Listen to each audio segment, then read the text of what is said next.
Vamos a hablar el día de hoy sobre COVID-19, esa pandemia que nos obligó a confinarnos, ese virus que atacó no solamente la parte respiratoria, sino que todo nuestro organismo. Incluso muchas personas actualmente continúan con algunas secuelas de este virus. Este virus, además de que habíamos pensado de que todo había disminuido, la Organización Mundial de la Salud nos ha dicho de que en el mundo hay casos que se están reportando y por eso hay que tener mucha alerta para que no bajemos la guardia y así no podamos estar nuevamente en una situación como en el pasado.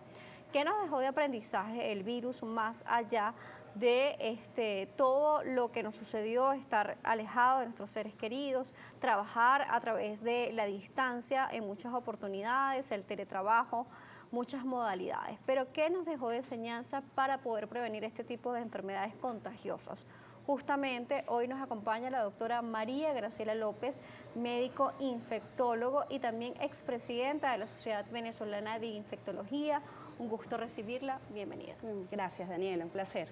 Gracias por estar con nosotros y vamos a ver qué aprendimos de esto, no solamente los pacientes, sino también los especialistas, porque este virus llegó y resulta que se tuvo que aprender mucho sobre la marcha. Así es, los aprendizajes fueron muchos. Creo que lo importante, como muy bien decías, es integrarlo ahora a nuestra cotidianidad. El SARS-CoV-2, el virus productor de la COVID-19, es un virus que ya desde el 2020, 2021 estimábamos que era un virus que probablemente iba a quedar formando parte de estos virus que circulan anualmente. Algunos van sujetos a los cambios climáticos, sí, otros no. La COVID-19 hasta ahora podría ser prematuro decirlo, pero definitivamente ha estado presente desde el 2020 y no se ha ido. Sí. La particularidad, como comentabas, es que en las últimas semanas se ha descrito un aumento del número de casos.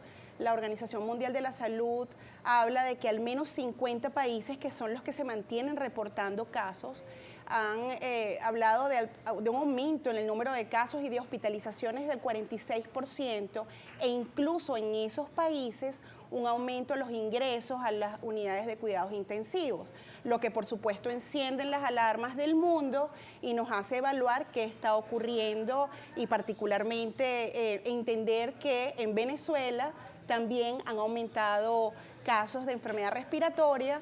Al final del año pasado era influenza, otro virus que se llama sincitial respiratorio, pero definitivamente desde finales de diciembre SARS-CoV-2 ha tomado un papel importante y estamos viendo un aumento en el número de casos. Por supuesto, se indica que en Venezuela no hay casos que nos permita tomarlo como una alerta, pero sí podemos tomarlo como ejemplo de otras partes del mundo, ver cómo está sucediendo este virus en otras latitudes para que nosotros no tengamos problemas mayores con respecto a ello, ¿no? O sea, es aprender del pasado. Tal cual, fíjate que recordando un poco lo que pasó las primeras semanas, meses de la pandemia 2020, cuando se escribieron ese aumento importante en número de casos en Europa, en Norteamérica, Venezuela para algunos fue precoz el llamado confinamiento, pero probablemente eso hizo que se dilatara, digamos, el tiempo en el cual tuvimos las olas descritas de la COVID-19, además de otros factores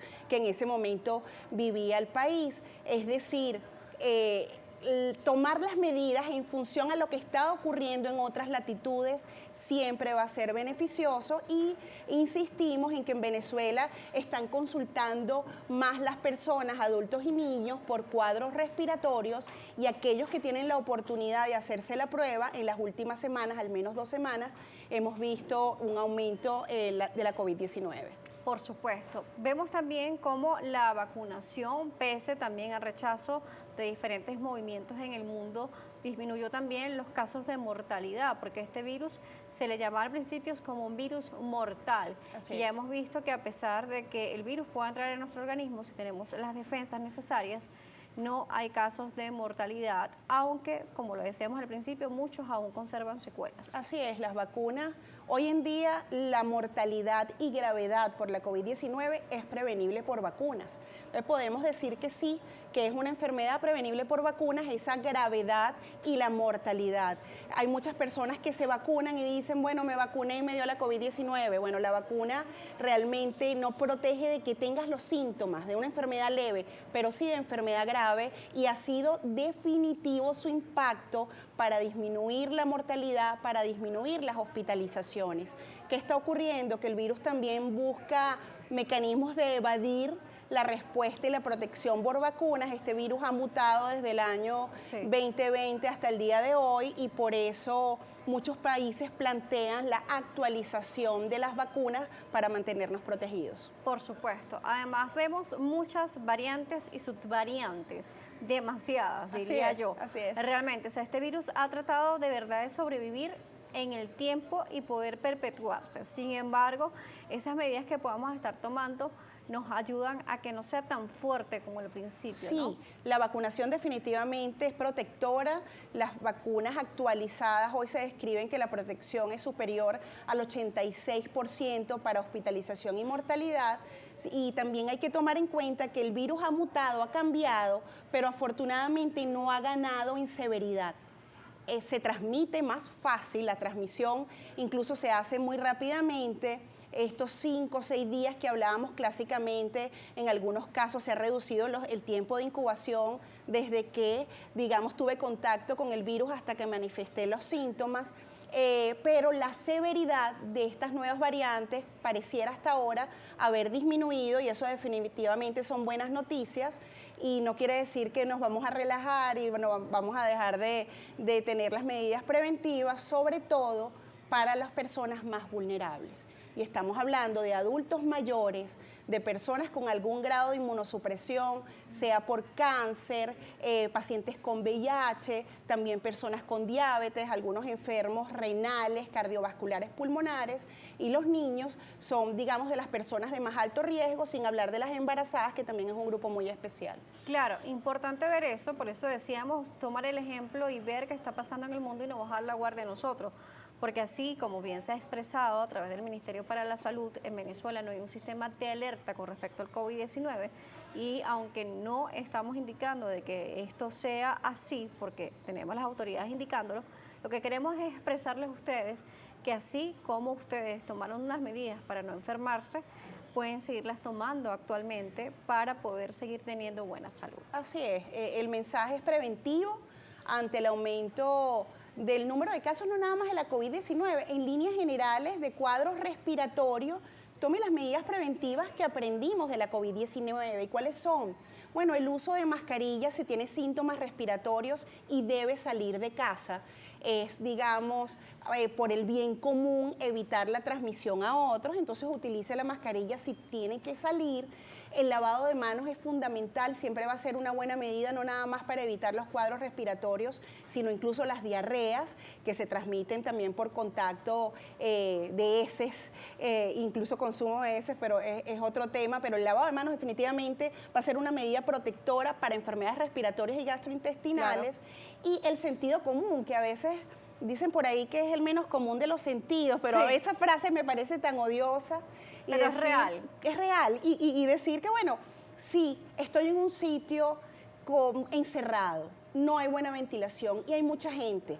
Y sé que los casos de la COVID-19, de influenza, de cualquier virus respiratorio han aumentado. Utilice la mascarilla. Mantenga la distancia física Mantenga social. la distancia, abra ventanas y puertas, mejore la ventilación de los espacios, no lleve los niños al colegio si están enfermos, que es una medida preventiva que no la aprendimos con la COVID-19, la sabíamos desde antes, pero es el momento de ese conocimiento, realmente profundizarlo y aplicarlo para evitar los casos secundarios, la transmisión de otros niños y que los niños vayan a casa y transmitan estas enfermedades a adultos mayores o personas debilitadas que sí podrían complicarse. Claro, y aunque nos hablabas de que a pesar de que lo de la contaminación por heces es otro tema, vamos a aclarar porque la gente dirá, bueno, pero ¿cómo yo voy a consumir heces? Eso lo vamos a ver al regreso de la pausa, porque sí, a través del agua, la manipulación de los alimentos y la poca higiene de nuestras manos puede ser causante de que varios virus estén entrando en nuestro organismo. Aunque no sea el COVID-19, usted se puede enfermar. La doctora María Graciela López nos seguirá acompañando, médico e infectólogo. Al regreso, ya volvemos. ¿Cuáles son los síntomas del COVID-19? Los síntomas del coronavirus incluyen fiebre, dolor de cabeza intenso o pérdida del sentido del gusto y olfato.